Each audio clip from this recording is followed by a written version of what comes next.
Hello, my name is Linda Peters. In this presentation, Master Gardener Anna Diddle and I are going to share information on growing plants in containers.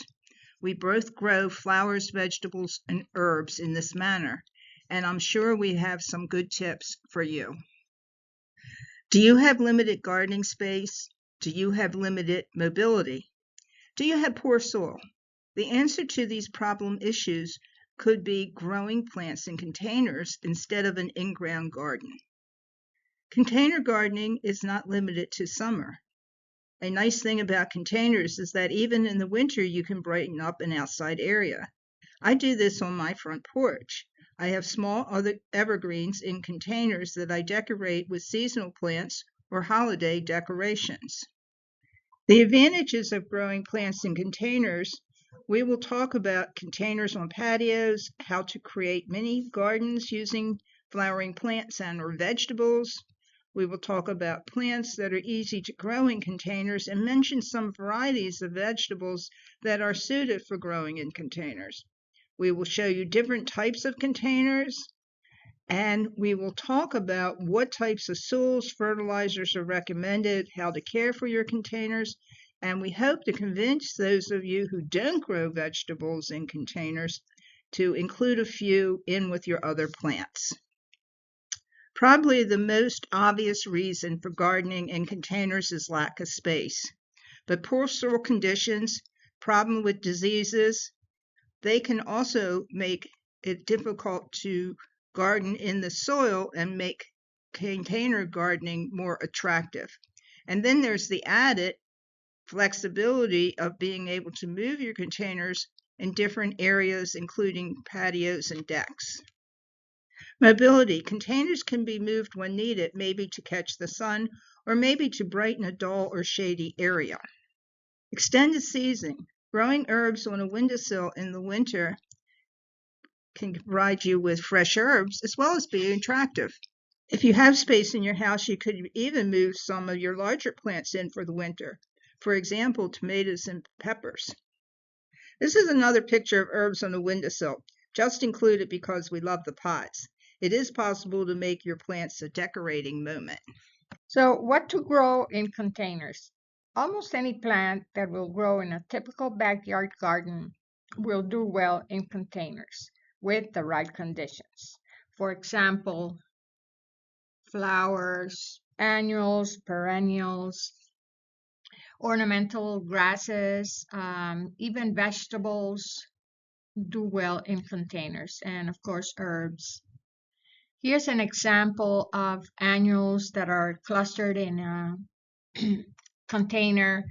In this case, plants are planted individually, but you can also have combinations of different types of plants in your containers, especially if it's a larger container. Here's another example of attractive combinations of plants in blues and yellows. These are annuals in this case. Perennials such as roses also do well in larger containers.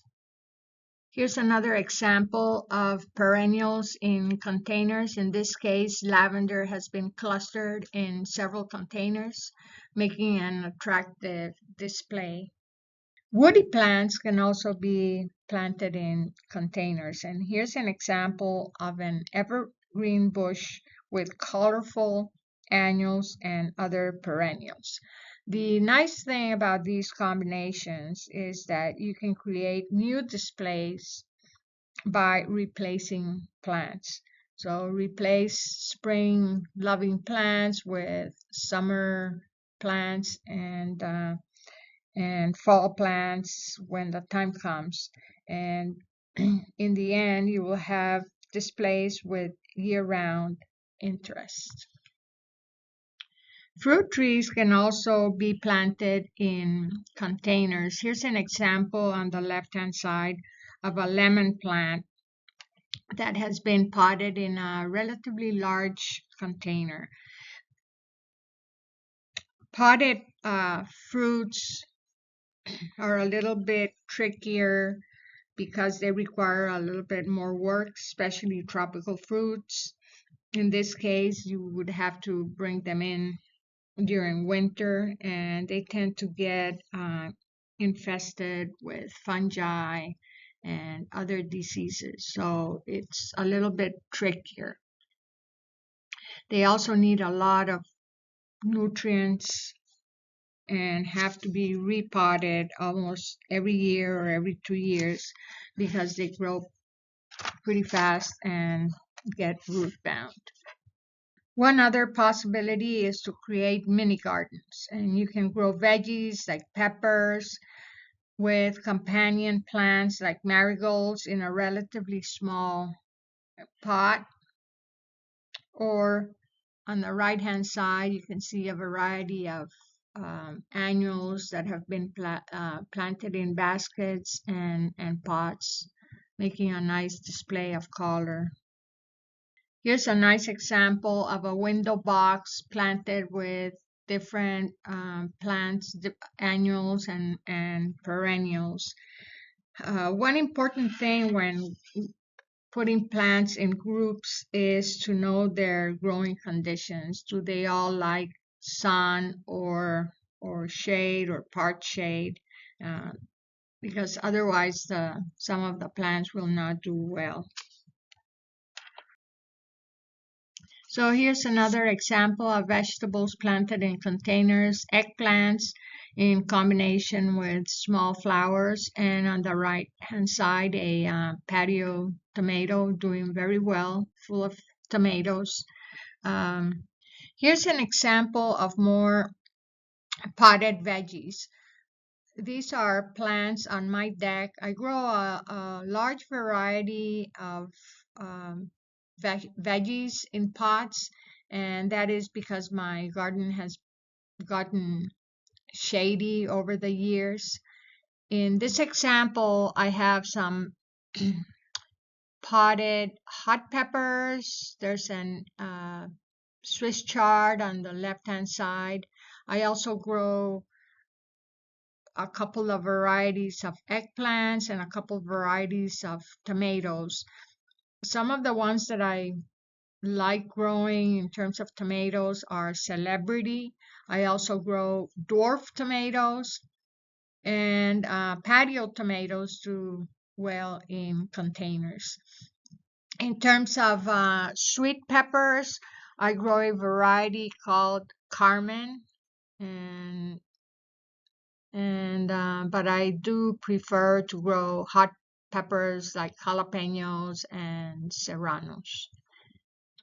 This is a sweet pepper called Carmen, which I've grown several times, and it does well in large containers.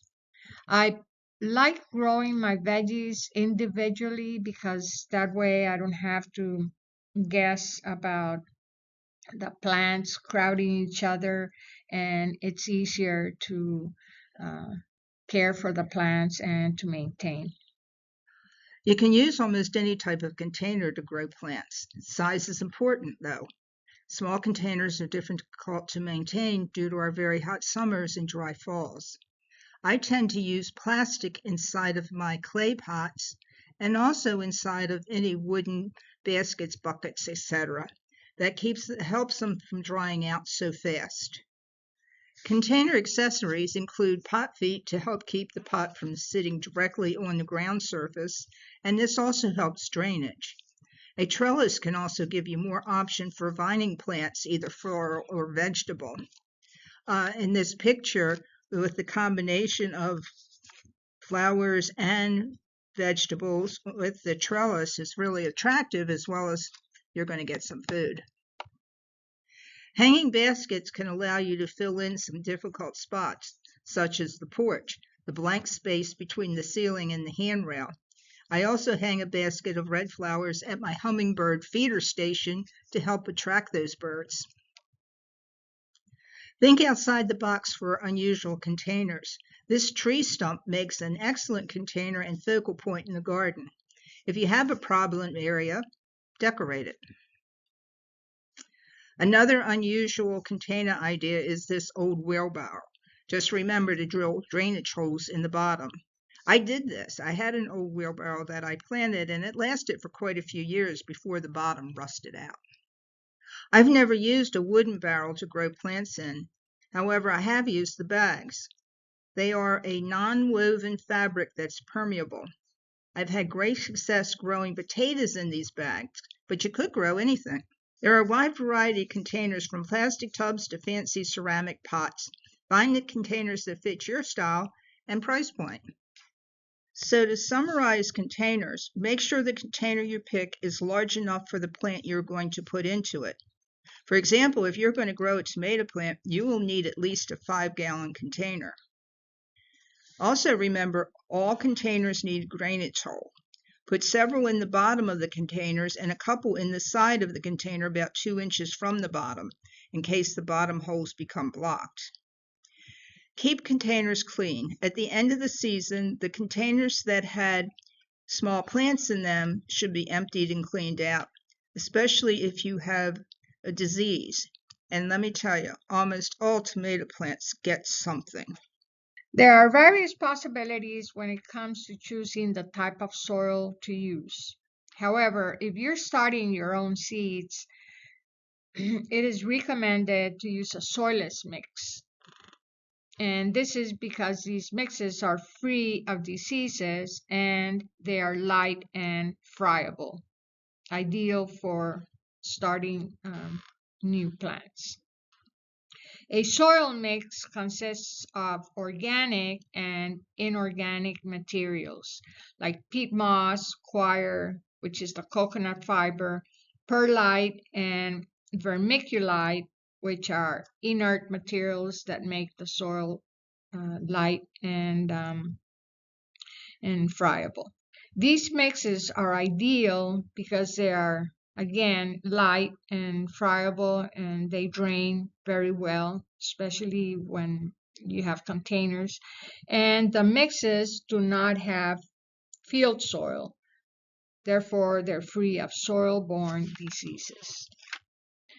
If you want to mix your own type of soil, a good soil mix is 1 part loam or topsoil, 1 part conditioner, coir or compost, and 1 part soil lightener, such as vermiculite or perlite or sand. Container potting mixes should be dense enough to support the plant, but also they should be light, they should be friable, and be able to hold the nutrients well. Soilless mixes usually come with added fertilizer that lasts about 8 to 10 weeks in the pots. However, if no fertilizer is added to the mix, then it has to be added on a regular basis. And you can use organic fertilizers such as liquid fish emulsion or compost. The advantage of using compost is that it adds trace elements to the soil, which is not present in inorganic fertilizers. Other alternatives include water-soluble or slow-release fertilizers that come in pellets. And again, if you need to add fertilizers after 8 to 10 weeks, use a water-soluble at the recommended rate and repeat about every 2 to 3 weeks. However, if you use inorganic fertilizers, it's better to use a balanced one like 20-20-20, which has 20% nitrogen, 20% phosphorus, and 20% potassium. Plants in containers tend to dry faster than those in the ground, especially in the middle of summer. So some tips to prevent this is to add mulch with fine gravel, and you can add about 1/4 to 1/2 inch. Or you can insert a wicking cord in the pot and into a water reservoir with a constant supply of water. There are these water absorbing gels that can be added to the soil. I have never used those, and I find that it is maybe tricky to use them, but that is another possibility. Make sure that your containers have good drainage, and you can add broken pottery shards on the bottom to make sure that the container drains well. So again, in terms of maintenance, make sure that you water as needed. Fertilize your plants. Some vegetables require a lot of nutrients, especially in the middle of summer and once they start producing. Again, mulch helps to retain moisture. If you have perennials or annuals in pots, you can deadhead or prune, which promotes reblooming and improves the appearance of the plants. And also make sure that you monitor for diseases and insects. In conclusion, growing plants in containers is easy and rewarding. Bare areas in the garden can be enhanced relatively easily. And if you're growing veggies, you can harvest quite a bit in a relatively small area. Growing in containers can be challenging, especially during the heat of summer. It requires a little more care, but it is worth it. There are endless possibilities of what you can grow and combine. Thank you. Thank you. Happy gardening. And looking at this picture, it may give you ideas that there are numerous things you can use for container gardens.